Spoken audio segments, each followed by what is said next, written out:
Welcome to the PTSD Bunker Gear for Your Brain podcast.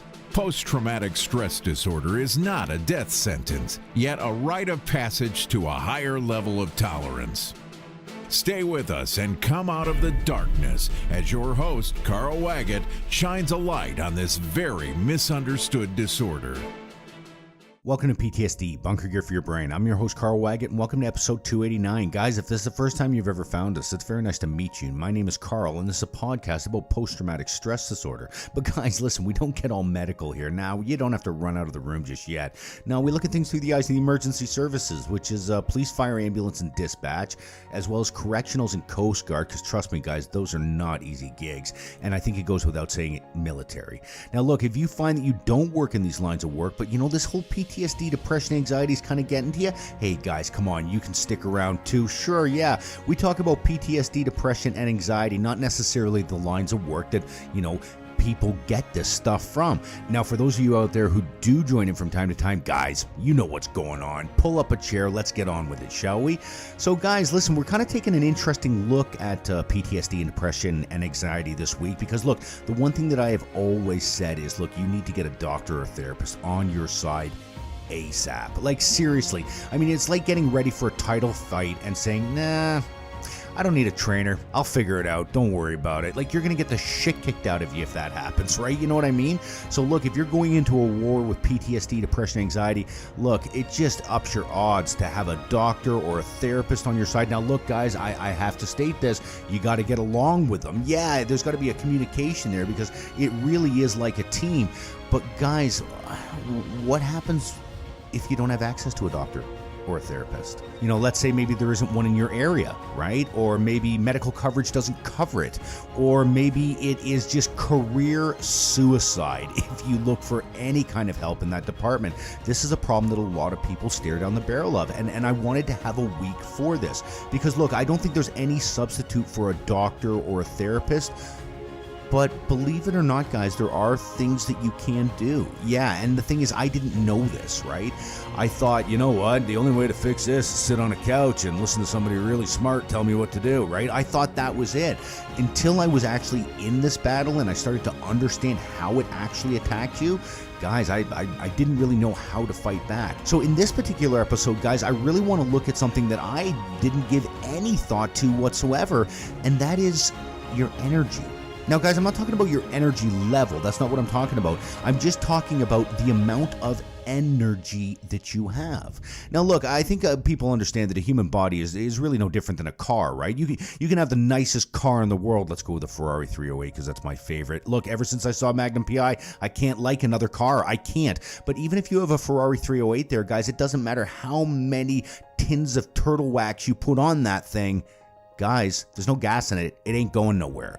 Right? And the human body is very, very similar. Look, yeah, you can feed it. Okay, that's fine. You can put, consumable foods in a human's mouth and they'll chew them and eat them, right? Okay, that's fine. But it doesn't mean they're getting any energy. You know what I mean? Like, there's certain foods that you need to eat that will give you energy. And I know this is really, really basic, but guys, I didn't pick up on this. And maybe if I didn't pick up on this, well, maybe there's a handful of people out there that aren't picking up on this either. So I really wanted to do an episode on this energy thing. So, okay, look, let's take the story back to when I first went off work, okay? And I think we understand with this PTSD, depression, anxiety, that people don't ask for help at the first sign of problems. No, they usually live with them for 2 or 3 or 5 or 10 or 20 years before they go, okay, this is fucked. Like, seriously, I'm not doing this anymore. It sucks living like this. And usually when an individual gets to that stage, well, that's when they get help. And, this was the stage that I found myself in, right? I was finally at the point where I was like, okay, screw this. I'm not doing this anymore, right? Started going for help, and that's when I went off work. So, as I've said in other podcasts, guys, I've worked since I was 16, right? I've never had that much time off, right? And now all of a sudden, here I am, a grown-ass man, physically healthy, somewhat, you know what I mean, right? Physically healthy, and I'm not working. This is weird. Yeah, so you know what? You don't realize how long a day is till there's nothing to fill it. Yeah, and then all of a sudden the days are just like it's like they go backwards, right? So the thing that I found was, well, you know what, if I'm bored, well, that's usually when I ate, right? So, okay, that's no problem. Why, you know what, I remember people saying to me, and I remember reading stuff on the internet about, you know, if you're going through depression or anxiety or even PTSD, you need to do stuff that's fun and stuff that you enjoy. And I thought, oh, fuck, all right, well, you know what, I like Joe Louis. You know what, I love double cheeseburgers. I love cans of Coke. So that's what I did, right? I ate whatever the hell I wanted to that made me happy. Oh, Smart Pop popcorn. I'll tell you, it comes in a bag and it's cheddar flavor. Oh my, I could eat bag after bag after bag of that. And to be honest with you guys, this is exactly what I did. So the thing is that I was eating, but you got to understand, like, how much energy is in a can of Coke. Yes, synthetic energy, sure, okay, great. You know, high spike sugar and then it plummets back down to earth again. But that was all the food that I was eating, was all this, you know, this manufactured, bagged food, if you will, right? Like, no harm, no foul. I figured it was making me happy, whatever. Well, guys, guess what happens when you have a shitty diet for a sustained amount of time? Well, you'll probably gain weight, right? Because, you know, you're not eating right.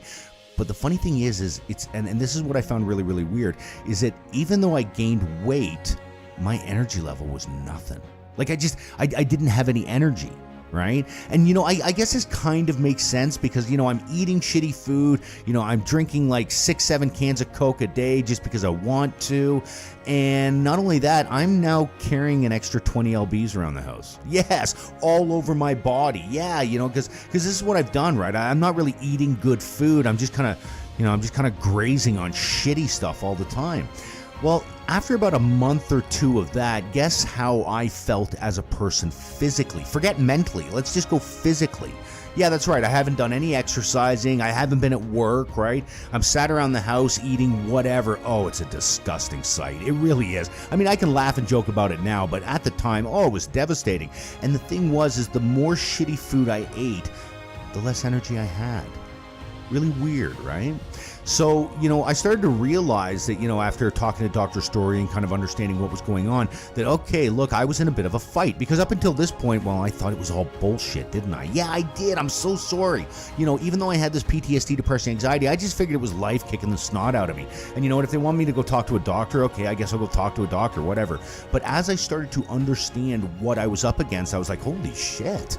I'm in a fight. Like, I'm in an actual fight now that I understand what's happening. So then when I decided to, you know, get all pepped up and, you know, let's start fighting and cue the Rocky music, guys, I didn't have any energy. Yeah. You see, you find out very, very quickly in this battle against PTSD, depression, anxiety, that energy is the #1 currency. If you can get energy, you can pull yourself out of absolutely anything. But I pose the question, how do you rile the troops up when you can't even be bothered to put pants on? Oh, shit. And this is where I found myself. Okay, so look, I got this major problem on my hands, right? You know what? I need energy, but the problem is all I'm eating is all this shitty food. Well, the thing is as the time went on with this depression, I noticed this really, really weird thing go on, right? That even when I sat down to eat food, I didn't even feel like eating. Yeah, and it was strange. Now, look, I'm telling you that I'm gorging on all these sweet treats and all this because, well, quite frankly, who doesn't feel like eating a donut or popcorn or a can of Coke? It's sweet. It tastes good, right? So I was eating that stuff, but when I would sit down in front of a meal, I didn't feel like it. Like, seriously. So I couldn't figure out why I couldn't even eat right. You know what I mean? Like, even when I knew consciously that I needed to change this pattern, as I talked about in the past, this is no easy feat. The problem was I couldn't even get it going. Well, anyways, I talked to Dr. Story about this, right? And I said, look, I'm sorry, I'm trying to get energy back in my body, but I've got zero appetite. And for some strange reason, I'm still putting weight on. This didn't make sense at all to me, and it seemed a tad unfair, but the fact was it was happening, and it was really starting to freak me out. Well, anyways, Dr. Story really kind of explained what this depression thing does to you. Because, guys, I always thought depression was a happy or sad thing, you know? If you were depressed, you look like Squidward on SpongeBob. You know, always like a miserable bastard, right? But, guys, what you have to understand is that's not exactly how depression works. What depression does is it takes away the stuff that you enjoy doing. Interesting, eh? So when you think about it, that alone is depressing. Yeah, of course it is. Think about all the stuff that you love to do in life. Well, what if you didn't enjoy doing that anymore? Yeah, and you can see why depression gets really, really serious. Because look, we all have that one thing that we do that kind of, takes us away from the world and makes us feel better. Whether it's playing a guitar or, woodworking or hitting a bag of balls at the range or getting on your push bike and going for a ride. But the fact is, there's stuff that we do in our life that makes us feel better when we feel worse. Well, can you imagine if you woke up one day and that was gone? Yeah. That's serious shit, yeah. Because the problem is when you don't enjoy doing anything anymore, that dreadful term comes up of, what's the point? Yeah, that gets really, really scary. Now, what I didn't understand is this also affects food. So look, think about a meal that you absolutely love to eat. Well, you know what? When depression is at its highest, there are cases where you'll sit down in front of that meal and go, I don't really feel like eating anything. I don't know, it looks good and it smells good, but I'm not hungry. Now, look, please, I got to put this disclaimer in here. I'm not saying that happens to everybody with depression, but I am saying it happened to me. Now, absolutely, depression takes away the stuff that you really like, but guys, for me personally, it affected food. Okay, now here's the problem. When you're not taking food in, you're not taking energy in. So how do you start fighting back? Yeah, seriously, this freaked me out. Now, here's the thing. If I didn't know this, I would have never been able to correct it. But by knowing it, I was able to correct it. Now, I'm not saying for a second that as soon as I got food up to my mouth, I gagged. I was like, no, I can't eat it. No, but the fact was that initially looking at food, I was like, nah, no thanks, I'll pass, right? The problem is when you don't enjoy food, when you sit down and you eat your meal, but you don't enjoy it, how much time do you take making meals? You don't.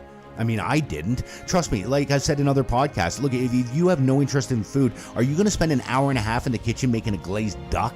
No, of course not. You know what? You're going to think, oh, wait a minute, I'm hungry. Because that's what used to happen to me, right? I used to go from I'm fine to I'm shaky. Yeah, and I'd feel my hands shaking. I'd be like, oh, I got to stop and get something to eat, right? So that's what I would do. I would go instantly to convenience. You know what? I wasn't enjoying the food I was eating, so I might as well just be quick about it and get it over with. Like, seriously, when depression was at its worst for me, eating was the biggest waste of time. I hated doing it. Like, seriously, it bugged me that I had to stop what I was doing to go eat because I didn't really enjoy what I was eating, right? But the problem is not understanding how depression can get at you like this. Well, you would just keep going with convenience food. Sure you would, right? Because it tastes good. Yeah, you know what? I've never had a double cheeseburger from Wendy's I didn't like. Yeah, seriously. So it always kind of tastes good. But I pose the question, how much nutrition is in that food? Well, guys, obviously very little. It's fast food, right? And the problem is nutrition will give you energy. And energy is that thing that we're after. So unless you know how this road goes, how do you ever fuel yourself? Because as far as I was concerned, if I had a mental injury or disorder or whatever you want to call it, I'm not getting into that, well, how could that possibly affect my physical state? Well, let me tell you something, guys. If you hurt your elbow, it doesn't affect your knee, right? And if you hurt your hip, it doesn't really affect your shoulder. But if you hurt your brain, yeah, it affects everything. And this was the thing I didn't realize. I thought, okay, fine, you know what? I'm not that comfortable going out in crowds. I like sticking to myself now. Obviously, there's some weird stuff going on in my life. Okay, that's fine. Yeah, okay, I'll buy that. Maybe there's this PTSD, depression, anxiety thing is happening. But I didn't think for a second it would ever affect my physical body. Like, you got to be kidding me, right? But the problem is that if you don't want to eat and all you do is eat shitty food, what do you think's going to happen to your body? Yeah. I never drew those two lines together. No, I never saw that for a second. And it wasn't until I got myself down in that really deep hole where depression was at its highest and obviously anxiety was through the roof and this PTSD seemed to be looming over everything that I found myself in this terrible hole and I didn't have the energy to pull myself out of it. Yeah. Guys, as I've always said, I do these podcasts for the simple reason I don't want anybody to follow in my footsteps. Because trust me, when I'm lying down there on the basement floor, covered in empty bags of Smart Pop and there's cans of Coke everywhere, do I really feel like going out and running or exercising? No. I'll tell you what I'm interested in. Putting another movie in and ordering another pizza. Yeah, and that's what I did. And guys, forget the mental illness. Forget all that shit. Your body gets that crushed by what's going on, and that's a hard hole to dig yourself out of. So you really start to understand how this mental health can really affect everything. And if you don't understand what's going on, guys, it'll flank you in half a second. Oh my word. Speaking of being flanked, look at the time. I'm so sorry, guys. I try to stick it to 15 minutes, but you know how it gets, right? I get rambling and there I go. So guys, look, such an important thing to understand with this energy is it's your greatest currency. You know, if you cannot find a way to a doctor or a therapist, this is one thing that you can really improve your odds with defeating this PTSD, depression, anxiety, is just looking after your physical state. Yeah, because I'll tell you, if you've got the energy to do it, well, then you can push back against those borders, can't you? Yeah, because PTSD, depression, anxiety puts all these borders up, and I'll tell you what, if you don't have the energy, guys, I don't like the odds of you ever knocking them over. Seriously. But if you do have the energy, well, quite frankly, I don't know anything that can stop you. So there you have it, guys. So guys, if you happen to get a chance to stop by our Facebook Live show, it'd be great if you could. Yeah, we have quite a nice little audience there. And you know, what we get a chance to do is we talk about this podcast on the Facebook Live, and then I jump into the comment section, and you know, we have a little bit of a gabagoo about what we were talking about. Yeah, it opens up a dialogue, because I think as soon as you open up a dialogue with this stuff, guys, this is when we really start to kick the shit out of it. And guys, as I always say at the end of every podcast, if you find that you're struggling with any of this stuff and you just want a place to hang out and maybe learn a little bit more about it, guys, I got a private Facebook group called the Bunker Room. You send me a friendship request to Carl Waggett and I will send you an invitation to the Bunker Room. It's really that simple. I think you'll enjoy it. It definitely helps with perspective. So guys, there you have it. It's just a little podcast on the importance of energy, because I know when I was going through this PTSD, depression, anxiety, you know, everybody said to me, well, Carl, just do what makes you feel good and stuff like that.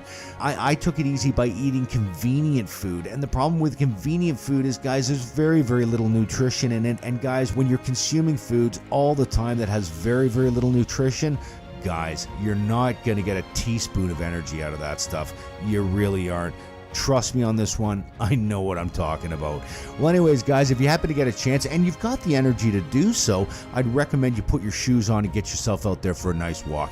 It'll do you the world of good. You guys take care. Bye now. Thanks for listening to the PTSD Bunker Gear for Your Brain podcast. Gain more knowledge by going to ptsdbunkergearforyourbrain.com. While you're there, subscribe and comment.